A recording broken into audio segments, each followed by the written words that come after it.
We are now saying, what do we want students to actually know, and to use your terms, what do we want them to understand? We want them to develop the critical thinking skills that are so necessary that allow them to move beyond one job and into another job. And as they move up the ladder of their corporation or their NGO or business, that they understand how to go about learning the next step. And so our curriculum is really changing. We're not alone in this. Other universities are doing it as well, but we are doing it in a very fundamental way at Kent State. And it's part of our approach to attract higher quality students. We feel we need to be net importers of high quality students. And to that end, at Kent State, we've got out-of-state recruiters. We're trying to bring students from China. We're trying to bring students from Illinois and Indiana, and especially Pittsburgh, where we're very, very successful. By the way, it's cheaper to come to Kent State as an out-of-state student if you live in Pittsburgh than it is to go to a Pennsylvania school as an in-state student.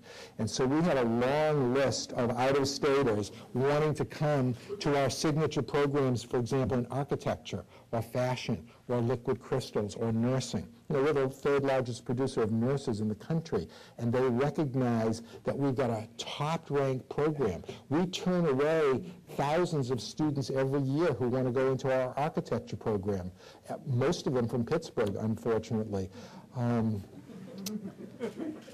We've got more Kent State architects in Pittsburgh than there are from schools in Pennsylvania. It's really quite extraordinary. It's a testament to our quality faculty in our architecture program, and it's also something that we've been investing in. We're changing the curriculum, we're changing how we do business to really give these young people the flexibility to succeed in a very different world than we all entered into 40 years ago. Doctor, this is a two-part question. The first part of the question is this. There's emphasis on the Obama administration as far as creating jobs, as far as with, working with our community colleges. What is Kent State's partnership as far as working with the community colleges for the state of Ohio? And secondly, what is Kent State as a center for us attracting, you say you're attracting students from China, but how is Kent State as it relates to taking students who are currently in the United States and far as creating our international business for where they can leave Kent State and go compete globally as far as in the international business sector? Two great questions. The community colleges and the Ohio universities, and I can talk specifically about Kent State, but I think it's true for all of the universities, Cleveland State, University of Akron, Kent State, we're all working very closely with the community colleges to facilitate transfer of students.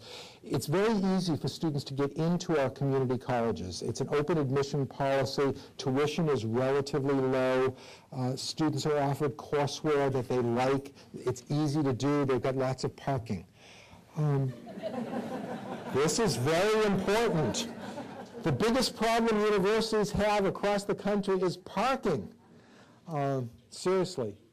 Community colleges learned a long time ago, if you don't have good parking, you don't have students, because community college students tend to be part-time students. They take a course here and a course there. They tend not to be full-time students.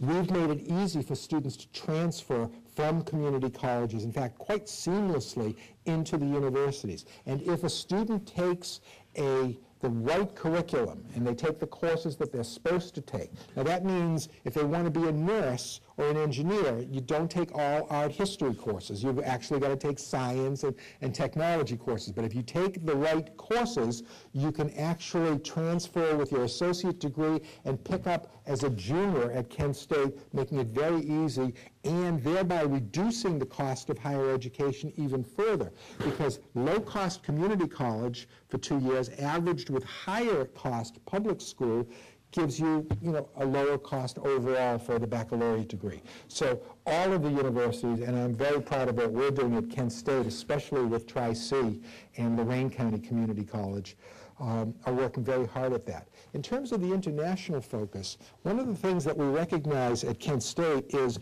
Our students are going to go to work for companies that have an international basis. They all don't work in Akron or Cleveland any longer. They're working online. They're being transferred, unfortunately, many of them out of state. But if your son or daughter or grandson or granddaughter or niece is going to school, they need to be trained to compete and work in a global, multicultural environment. And we're doing everything that we can to make sure that their experience on a day-by-day basis is one that prepares them for that. Part of doing that means that you have to have a student body and faculty that is equally multicultural and international in its focus. You can't tell an undergraduate who's 21, and you have to understand Chinese culture when they've never met a Chinese person, when they've never traveled to China themselves. We have multiple campuses around the world. We have a campus in Florence, Italy. We have a campus in Geneva, Switzerland. We have a small campus in Beijing where we are sending students and recruiting students. And it is making Kent State look more like a private university in terms of the makeup of its student body. And that's a very good thing. If everyone who comes to your campus comes from, say, Elyria, well, it's kind of like one more year of high school. Students who come to Kent State have a much more varied experience that really augments their understanding of the world and will allow them to compete, cooperate, and collaborate in companies and in their life in ways that are necessary in the 21st century. Dr. Lefton, I compliment your sensitivity to how a college education looks from a financial perspective to your prospective students.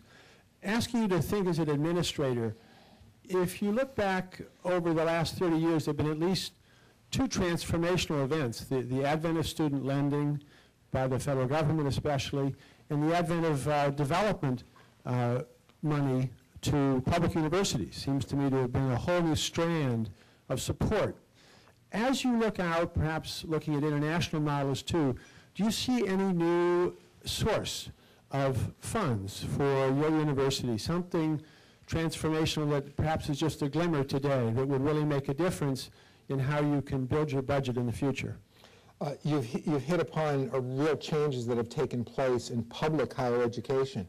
25 years ago, 75 to 80% of the budget of Kent State University and Ohio State University and the University of Akron came from the state. It was assumed if you went to Kent State that, well, the reason you were only paying $60 a quarter was because the state was picking up the rest. Today, as we've shifted the burden to students and families, tuition is now about $8,500 a year, and people are assuming that higher education is a private responsibility, not a public good. I totally disagree.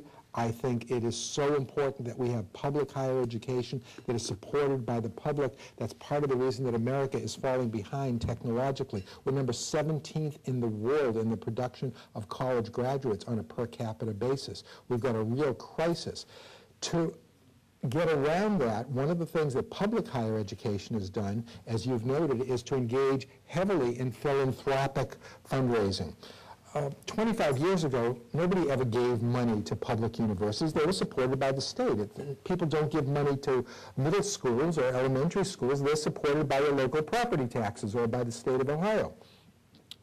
Today, people recognize that our public universities receive such a small portion of their funding from the state that individuals, alums, companies, foundations have gone out of their way to give us millions of dollars. Last year we raised $37 million from private sources, a record in Kent State's history. We never had a culture of philanthropy until my predecessor, Dr. Cartwright, who some of you knew, started fundraising at Kent State.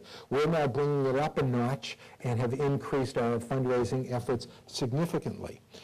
And this is going on at every university. Clearly, Harvard University with its $30 billion endowment, most of this came about through private philanthropy.